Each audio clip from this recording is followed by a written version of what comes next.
भिड़े अपनी पत्नी माधवी और पिता चंपकलाल के साथ रहा करता था। भिड़े स्कूल में पढ़ाया करता था। भिड़े की पत्नी माधवी सांवली थी और वो ज्यादा खूबसूरत भी नहीं थी, इसीलिए भिड़े मास्टर उसे ज्यादा पसंद नहीं करता था और वो सांवले और गोरे रंग में भेदभाव करता था। वो अपने स्कूल में बच्चों को भी ऐसी ही शिक्षा देता था। एक दिन भिड़े मास्टर के स्टूडेंट बबीता को उसके क्लास का लड़का टप्पू छेड़ रहा होता है और वो उससे कहता है, बबीता, मैं तुमसे बहुत प्यार करता हूँ, पर तुम हो कि मेरे प्यार को समझ ही नहीं रही हो। बबीता, बस अब बहुत हुआ, तुम्हें अब मुझसे प्यार करना ही होगा, वरना मैं तुम्हें हर बार की तरह किडनैप करवाता रहूंगा। पिछली बार मैंने तुम्हें तरस खाकर छोड़ दिया था, पर इस बार अगर तुम मुझे हाँ नहीं बोलोगी तो मैं तुम्हारे साथ उससे भी बुरा कर सकता हूँ। तब वहाँ पर भिड़े मास्टर आता है। अच्छा टप्पू, तो तुम हो वो लड़के जो बबीता को अक्सर परेशान करते रहते हो, पर बबीता ने तुम्हारी कंप्लेन आज तक किसी से नहीं की। तुम्हें पता है क्यों? क्योंकि ये तुम्हें सुधारना चाहती है और इस बात को तुम्हारे दिमाग में डालना चाहती है कि किसी से प्यार कोई जबरदस्ती नहीं कर सकता है या तुम उसे जबरदस्ती प्यार करा नहीं सकते हो। प्यार तो खुद ब खुद हो जाता है, पर तुम ये नहीं समझोगे। पर अब मुझे सब पता चल गया है कि तुम वही लड़के हो जो बबीता को रोज परेशान करते हो, तो मैं इसकी सजा तुम्हें देकर रहूंगा। तब भिड़े मास्टर टप्पू के मम्मी पापा को स्कूल में बुलाता है और वो उसे स्कूल से रस्टिकेट करता है। बबीता को भिड़े मास्टर की बात बहुत अच्छी लगती है। तब दूसरे दिन बबीता भिड़े मास्टर के लिए लंच बॉक्स लेकर आती है। सर, आपने टप्पू को पनिशमेंट देकर मेरी बहुत मदद की है।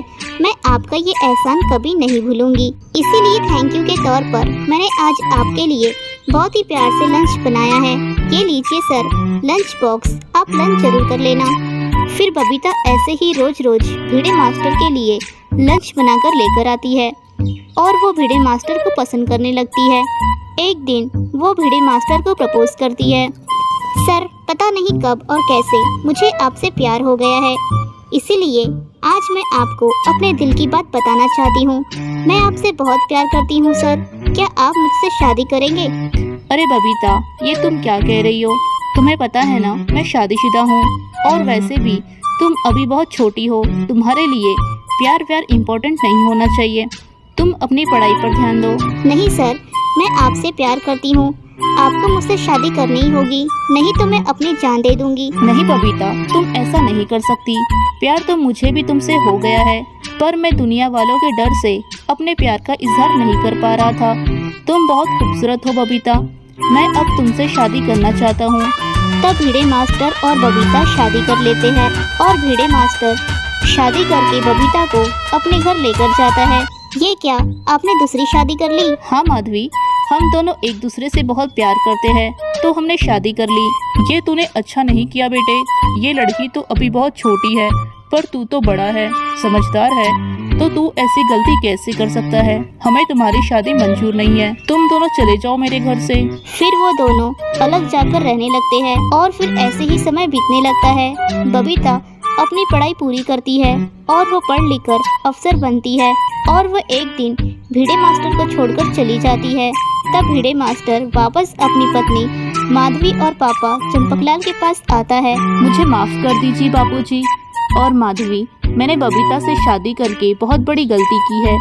बबीता मुझे छोड़कर चली गई ये कहकर कि उसने बचपन में मुझसे प्यार करके गलती की है और उसे मुझसे शादी करने का पछतावा है, इसीलिए वो अपने बॉयफ्रेंड जेठालाल के लिए मुझे छोड़कर चली गई।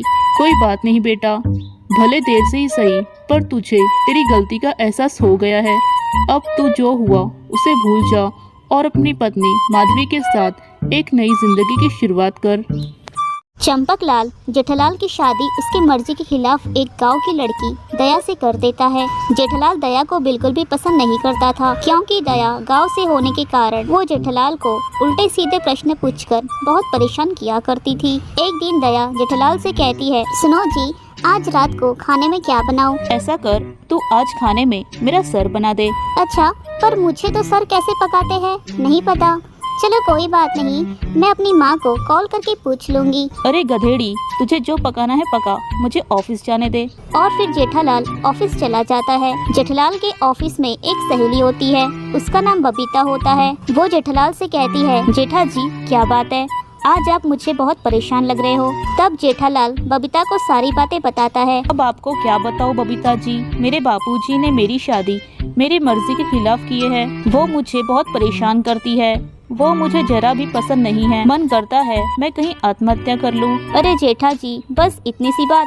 अगर तुम्हें तुम्हारी बीवी नहीं पसंद तो तुम दूसरी शादी कर लो। क्या दूसरी शादी? पर मुझसे कौन शादी करेगा? जेठालाल बबीता को पसंद करता था, क्योंकि जेठालाल हमेशा बबीता की तरह लड़की से शादी करने का सपना देखता था। अरे जेठा जी, मैं करूँगी ना तुमसे शादी। ये सुनकर जेठालाल बहुत खुश होता है। क्या बबीता जी, आप मुझसे शादी करेंगी? हाँ जेठा जी, आपने सही सुना। फिर बबीता और जेठालाल शादी कर लेते हैं। जेठालाल बबीता से शादी करके घर लेकर जाता है। ये आप किसकी बीवी को उठाकर लेकर आए हैं जी? अरे दया, ये मेरी पत्नी है बबीता। मैंने इससे शादी की है और ये किसी दूसरे की नहीं, मेरी पत्नी है। क्या आपने मेरे होते हुए दूसरी शादी कर ली? बापूजी देखिए ना, ये कैसी बात कर रहे हैं। बापूजी, मैं दया से शादी नहीं करना चाहता था, बस आपने ही मेरी शादी इसे जबरदस्ती करवा दी, इसीलिए मैंने अब अपनी पसंद से शादी की है। तो ठीक है, अब तूने दूसरी शादी कर ही लिया है तो तुझे इस औरत के साथ साथ दया को भी अपने साथ रखना होगा। आज से तू दोनों की जिम्मेदारियां उठाएगा। बस ये मेरा आखिरी फैसला है। ठीक है बाबूजी, अगर आपका यही फैसला है तो मुझे आपका ये फैसला मंजूर है। फिर बबीता और दया एक साथ जेठालाल के साथ खुशी खुशी रहने लगते हैं।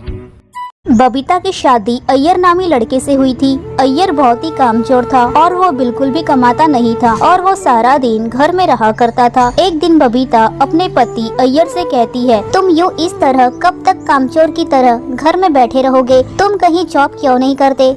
मैं कब तक तुम्हारे पापा की पेंशन से अपना गुजारा करते रहूंगी? तुम्हें पता भी है क्या, इतने कम रुपयों में मैं कैसे कैसे इस घर को चलाती हूँ? ये सिर्फ मुझे ही पता है। तुम्हारे पापा के पेंशन के पैसों से कब तक हम हमारा गुजारा करते रहेंगे? आखिरकार मेरे भी कुछ सपने हैं। तुम सुबह सुबह फिर शुरू हो गई। रोज तुम्हारा अलार्म शुरू हो जाता है। पापा की पेंशन के पैसे आ रहे हैं ना, जैसे तैसे हमारा गुजारा हो रहा है, तो तुम्हें क्यों ज्यादा पैसे चाहिए? इतने में तुम्हारा शौक पूरा नहीं हो रहा है क्या? और अगर तुम्हें अपना कोई पर्सनल शौक पूरे करने हैं तो तुम खुद कमाओ और अपने शौक पूरे करो। मैं मेरे पापा के पैसों से अपना गुजारा कर लूँगा। अच्छा तो ठीक है, मैं भी तुम्हारा चैलेंज एक्सेप्ट करती हूँ और मैं अब बाहर जॉब करूँगी, पर तुम्हें मेरे बाहर जॉब करने से कोई प्रॉब्लम नहीं होनी चाहिए। अरे जाओ जाओ, कर लो अपनी जॉब। 2 दिन बाद तुम्हारे सर से बाहर जॉब करने का भूत न उतरे तो मेरा नाम बदल देना। बाहर जॉब करना सब लोगों की बस की बात नहीं है। तब बबीता बाहर जॉब करने की ठान लेती है और वो अपनी सहेली अंजलि को फोन करती है। हेलो अंजलि, कैसी है? अरे